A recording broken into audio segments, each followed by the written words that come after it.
Hey guys, welcome you all to Stories with Naina Kiran YouTube channel. ನಮ್ಮ journey to Singapore ಹೇಗಿತ್ತು ಅಂತ ನಿಮ್ಮ ಜೊತೆ ಶೇರ್ ಮಾಡ್ಕೊಂಡಿದ್ದೀವಿ. ಬನ್ನಿ ನೋಡೋಣ.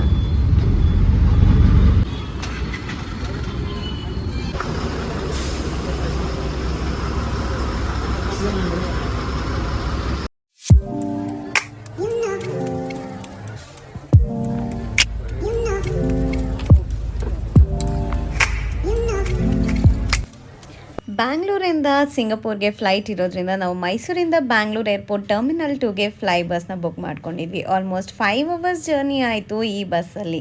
ಇಮಿಗ್ರೇಷನ್ನು ಬೋರ್ಡಿಂಗು ಹೇಗಾಯಿತು ಅಂತ ನೋಡೋಣ ಬನ್ನಿ. Finally airport reach ಆದೋ.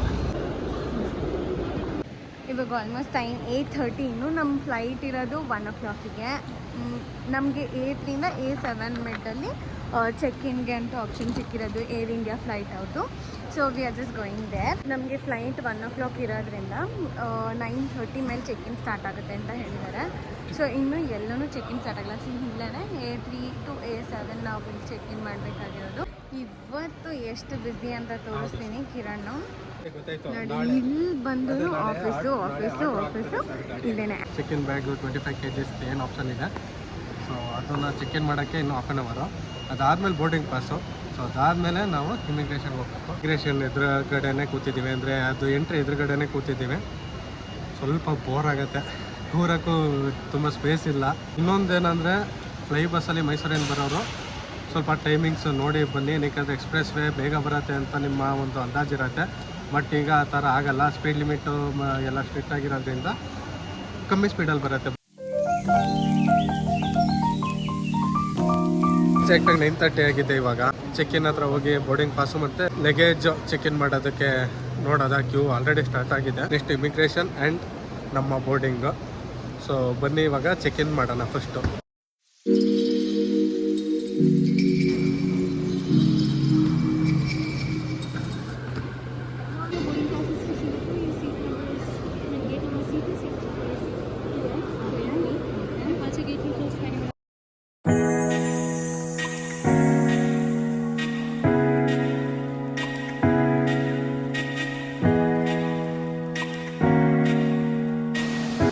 ಸೊ ಈಗಷ್ಟೇ ನಮ್ಮದು ಚೆಕ್-ಇನ್ ಆಯಿತು.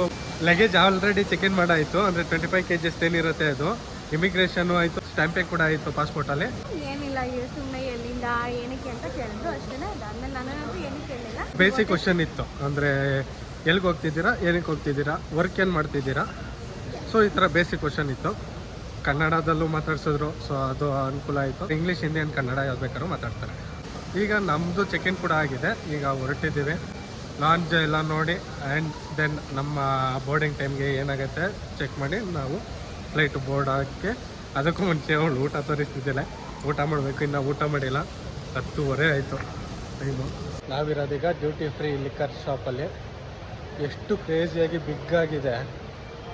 20% ಆಫರ್ ಥರ ಕಾಣ್ತಿತ್ತು. ಎಕ್ಸಾಕ್ಟಾಗಿ ಎಷ್ಟು ಏನೂ ನೋಡಿಲ್ಲ. ಬಟ್ ಏರ್ಪೋರ್ಟ್ ಮಾತ್ರ ಕ್ರೇಜಿಯಾಗಿದೆ. ಯಾವುದೋ ಶಾಪಿಂಗ್ ಸೆಂಟ್ರಲ್ಲಿ ಅಥವಾ ಶಾಪಿಂಗ್ ಮಾಲು, ಬಿಗ್ ಮಾಲಲ್ಲಿ ಹೋಗೋ ಥರ ಆಲ್ ಡಿಪಾರ್ಚರ್ ಗೇಟ್ ಅಂತ ಆರೋ ಮಾರ್ಕ್ ಹಾಕಿ ಶೋ ಆಗಿದೆ. ಅದರಿಂದ ಅದನ್ನು ಫಾಲೋ ಮಾಡಿ ಬರ್ತಾ ಇದ್ದೀವಿ.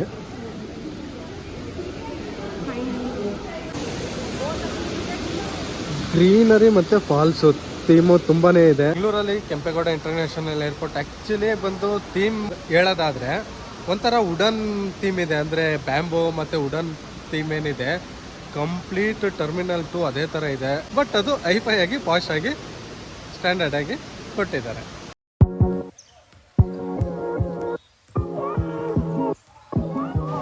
ಈಗ ಊಟ ಮುಗಿಸಿ ನಾವು ನಮ್ಮ ಬೋರ್ಡಿಂಗ್ ಗೇಟ್ಗೆ ಹೋಗ್ತಾ ಇದ್ದೀವಿ.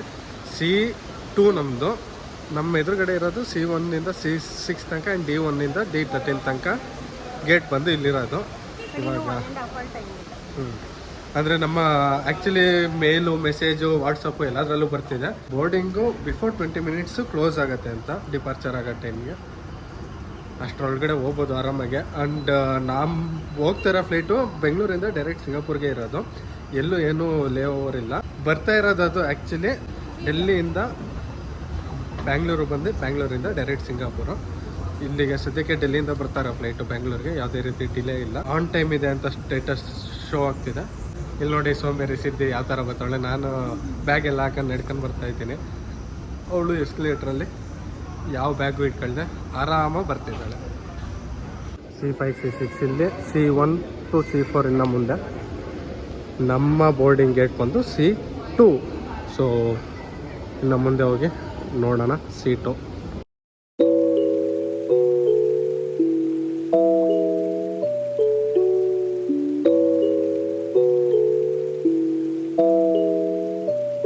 ಎದುರುಗಡೆ ರನ್ವೇ ಇದೆ, ಫ್ಲೈಟ್ ಎಲ್ಲ ಮೂವ್ ಆಗ್ತಿದೆ. ಸೊ ಅದು ನೋಡ್ತಾ ಆರಾಮಾಗಿ ಟೈಮ್ ಸ್ಪೆಂಡ್ ಮಾಡಿ ಬೋರ್ಡಿಂಗ್ ಟೈಮಿಗೆ ನಾವು ಹೋಗಿ ಬೋರ್ಡಿಂಗ್ ಆಗ್ತೀವಿ.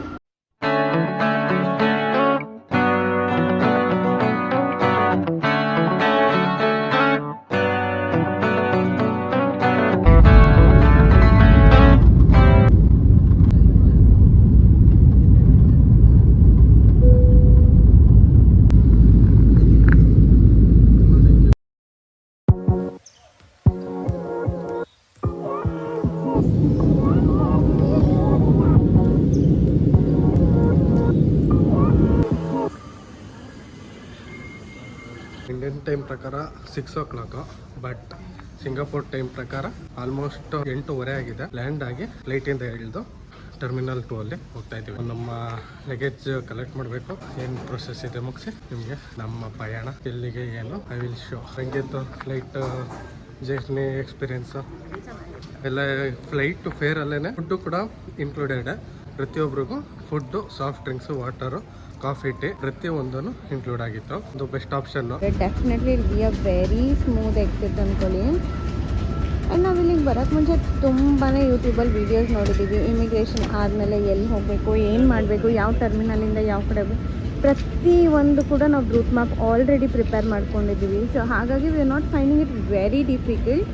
ಇಲ್ಲಿ ಇಮಿಗ್ರೇಷನ್ ಯಾವ ಥರ ಅಂದರೆ ಡಿಜಿಟಲ್ ಆಗಿ ನಾವೇ ಸೆಲ್ಫ್ ಚೆಕ್-ಇನ್ ಥರ ಮಾಡಬೇಕು.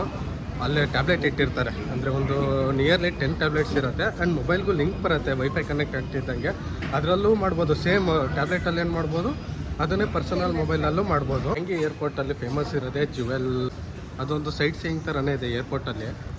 ನಾವು ಹೊರಗಡೆ ಬಂದು ಇಮಿಗ್ರೇಷನಿಂದ ಹೊರಗಡೆ ಬಂದು ಅದು ನೋಡ್ಕೊಂಡು ಹೋಗೋದ ಅಂತ ಇದ್ದೀವಿ. ಸೊ ಬಂದಮೇಲೆ ನಾವು ಅಂದರೆ ವಾಪಸ್ ಮೈಸೂರಿಗೆ ಹೊರಡ್ಬೇಕಾದ್ರೆ ನಮಗೆ ಚಾನ್ಸ್ ಸಿಗೋಲ್ಲ. ಏನಕ್ಕೆ ಮಾರ್ನಿಂಗೆ ಫ್ಲೈಟ್ ಇರೋದ್ರಿಂದ ನಮ್ಗೆ ಅಷ್ಟೊಂದು ಟೈಮ್ ಸಿಗೋಲ್ಲ. ಸೊ ಈಗಲೇ ಮುಗಿಸ್ಕೊಂಡು ಹೋದರೆ ಒಳ್ಳೆಯದು. ಏನಕ್ಕೆ ನಮ್ಮದು ರೂಮ್ ಚೆಕ್-ಇನ್ ಇರೋದು ಮಧ್ಯಾಹ್ನ ಆಲ್ಮೋಸ್ಟ್ 2 o'clockಗೆ, ಈಗ ಇನ್ನೂ 10 o'clock ಆಗಿಲ್ಲ. ಸೊ ಇಲ್ಲೇ ಒಂದು 2 hours ಅದು ನೋಡ್ಕೊಂಡು ಹೋದರೆ ಟೈಮು ಮ್ಯಾನೇಜ್ ಕೂಡ ಆಗುತ್ತೆ. ಸೊ ಬನ್ನಿ ನೋಡೋಣ, ನಿಮಗೂ ಕೂಡ ತೋರಿಸ್ತೀವಿ, ನಾವು ಕೂಡ ನೋಡ್ತೀವಿ. ಇದು one of the best airport in the world. So let's see.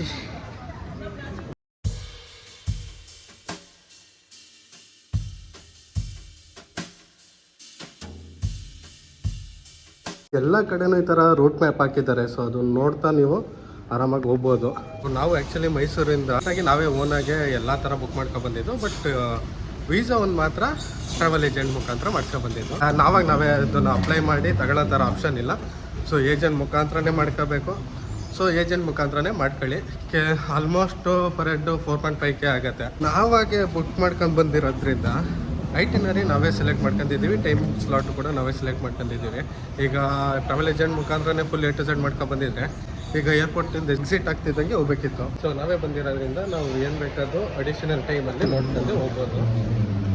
So ಇದೆಲ್ಲ ನೋಡೋಕ್ಕಾಗ್ತಿತ್ತಾ ಅನ್ನೋದು ನನಗೆ ಡೌಟ್. ಅಲ್ಲಿ ಟ್ರೈನ್ ಕಾಣ್ತಿದೆ ಅಲ್ಲ, ಮೂರೂರಲ್ಲಿ ಥರ. ಸೊ ಅದು ಒಂದು ಟರ್ಮಿನಲ್ನಿಂದ ಒಂದು ಟರ್ಮಿನಲ್ಗೆ ಓಡಾಡೋಕ್ಕೆ ಅದು ಆಪ್ಷನ್ ಇರೋದು. ಅದು ಕೂಡ ಯೂಸ್ ಮಾಡ್ಬೋದು.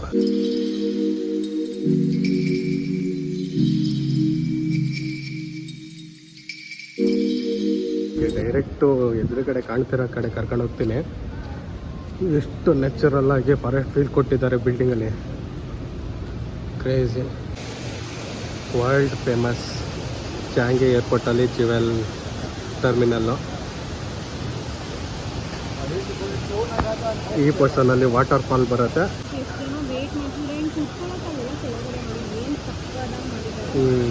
ನೋಡ್ಬೋದು ಟ್ರೈಮಲ್ಲಿ ಪಾಸ್ ಆಗಬೇಕಾದ್ರೆ. ಆಮೇಲೆ ಟ್ರೈಮ್ ಯಾವ ಟರ್ಮಿನಲಿಂದ ಯಾವ ಟರ್ಮಿನಲ್ಗೆ ಎಷ್ಟು ಸತಿ ಬೇಕಾದರೂ ಓಡಾಡ್ಬೋದು. It is completely free. ಕೆಲವರು ಈ ವಾಟರ್ಫಾಲ್ ನೋಡೋಕ್ಕೆ ಅಂತಲೇ ಟ್ರಾಮಲ್ಲಿ ಬಂದಿದ್ದಾರೆ. ಟ್ರೈಮಲ್ ವ್ಯೂ ಇನ್ನೂ ಸಖತ್ತಾಗಿರುತ್ತೆ ವಾಟರ್ ಫಾಲ್ಸು. ಫಾಲ್ಸ್ ಇರುವಾಗ ಟ್ರೈಮಲ್ಲಿ ಹೋಗ್ಬೇಕಾದ್ರೆ ಟ್ರೈಮ್ ಇಲ್ಲಿ ಹೋಗುತ್ತೆ, ಫಾಲ್ಸ್ ಇಲ್ಲಿರುತ್ತೆ. ಸೊ ಕ್ರೇಜಿ ವ್ಯೂ ಇರುತ್ತೆ. ಸ್ಟಾರ್ಟ್ ಆಗುತ್ತೆ 11 o'clockಗೆ. ಸೊ ಇಲ್ಲೇ ಲೋಕಲಲ್ಲಿ ಬೇರೆ ಸ್ಟಾಫ್ ಅವ್ರನ್ನ ಕೇಳಿದಾಗ ಇನ್ಫಾರ್ಮೇಷನ್ ಸಿಕ್ತು. 1 hour ವೇಟ್ ಮಾಡಬೇಕು. Let's see. ಅಷ್ಟರಲ್ಲಿ ತಿಂಡಿನೂ ಮಾಡಿಲ್ಲ, ತಿಂಡಿ ಎಲ್ಲ ಮಾಡಿ ಸಣ್ಣ ಪುಟ್ಟ ಇಲ್ಲ ಎಕ್ಸ್ಪ್ಲೋರ್ ಮಾಡಿ ಬಂದಿದ್ದೀವಿ. ನೋಡ್ಕೊಂಡು ಹೋಗ್ಬಿಟ್ರೆ ಉತ್ತಮ. ಮತ್ತು ಇದನ್ನೇ ನೋಡಬೇಕು ಅಂತ ಬರೋಕ್ಕಂತೂ ಆಗಲ್ಲ. ಏನಂತೀಯ? ವೇಟ್ ಮಾಡಿ ನೋಡ್ಕೊಂಡು ಹೋಗೋಣ. ಇಲ್ಲೇ ಮ್ಯಾಪ್ ಇತ್ತು ರೆಸ್ಟೋರೆಂಟದೆಲ್ಲ, ಅದು ನೋಡಿ ನಾವಿವಾಗ ಹೋಗ್ತಾ ಇದ್ದೀವಿ. ಹ್ಞೂ ಬೆಸ್ಟು.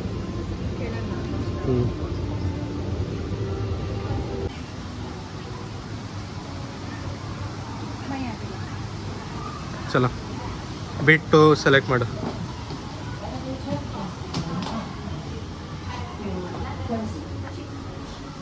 ಬಿಟ್ಟು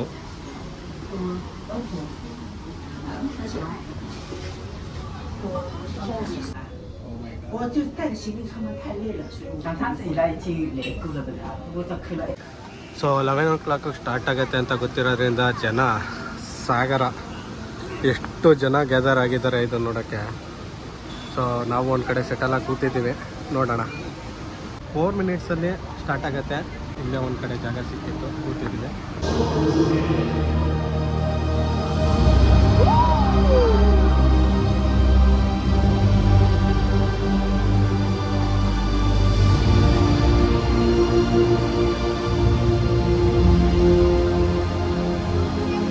ಮೇಲ್ಗಡೆಯಿಂದ ಆಲ್ಮೋಸ್ಟ್ ಇಷ್ಟಲ್ಲಿ ನಾನು ನೋಡ್ದಂಗೆ ಲೆವೆಲ್ 4 ತನಕ ಇದೆ. 4th ಫ್ಲೋರು, ಬೇಸ್ಮೆಂಟು 2 ಇದೆ.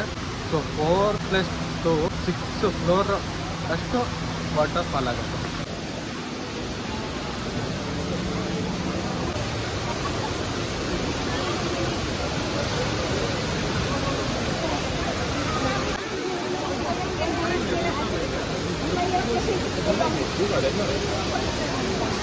ಎಲ್ಲೆಲ್ಲೂ ಫೋಟೋ ತೆಗ್ಸ್ಕೊತಿದ್ದಾರೆ ಜನ.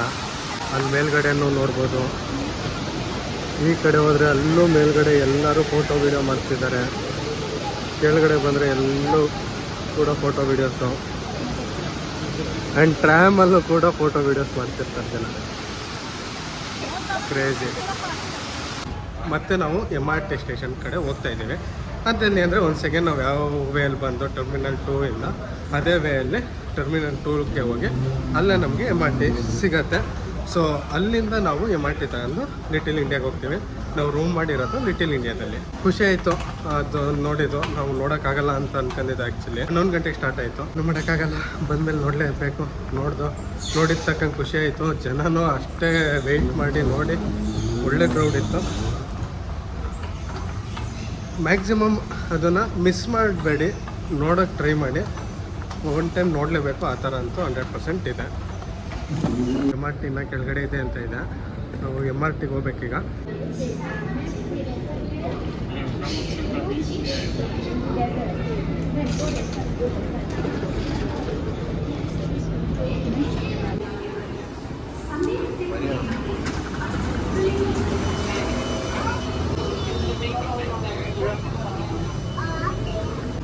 ನಮ್ಮ ಹೋಟೆಲ್ ಇರೋದು ಫೇರರ್ ಪಾರ್ಕ್ ಹತ್ರ. ಅಲ್ಲಿಂದ 400 meters ಅಂತ ಇತ್ತು. We have already downloaded offline map. So ನಮಗೆ ನೀಟಾಗಿ ಗೊತ್ತಿದೆ ಪೆಂಟಾ ಹೌಸ್ ನಮ್ಮ ಹೋಟೆಲ್ ಎಲ್ಲಿದೆ ಅಂತ. ಸೊ ಫೇರರ್ ಪಾರ್ಕಿಂದ ಇಟ್ಸ್ ಜಸ್ಟ್ 200 meters ಅಪಾರ್ಟ್. ಇವಾಗ ಹೀಗೆ ಸೀದಾ ಹೋಗಬೇಕು. ಹಿಂಗೆ ನೆಕ್ಸ್ಟ್ ಸೀದಾ ಹೋಗಿ ನೆಕ್ಸ್ಟ್ ರೈಟ್ ಸೈಡಲ್ಲೇ ನಮ್ಮ ಹೋಟೆಲ್ ಇರೋದು. ಆ್ಯಂಡ್ ಇದೇ ಮೆಟ್ರೋ ಸ್ಟೇಷನು. ಇದು ಒಂದು ಮೆಟ್ರೋ ಸ್ಟೇಷನ್. ನಾವು ಇವಾಗ ಇಲ್ಲೇ ಇಲ್ಲಿದ್ದು ಈ ಮೆಟ್ರೋ ಸ್ಟೇಷನ್ ಅಂದರೆ. ಸೊ ಹತ್ತಿರದಲ್ಲೇ ಹುಡುಕಿ ಮಾಡ್ಕೊಂಡಿದ್ದೀವಿ. 5 minutes ಅಷ್ಟೇ ಗೈಸ್. ಇಲ್ಲೇ ಪೆಂಟಾ ಹೋಟೆಲ್ ಸಿಕ್ಕೇ ಬಿಡ್ತೀವಿ ನಮಗೆ. ಫ್ರೆಶ್ ಅಪ್ ಆಗಿ ಮುಂದಿನ ವಿಡಿಯೋದಲ್ಲಿ ಸಿಗ್ತೀವಿ.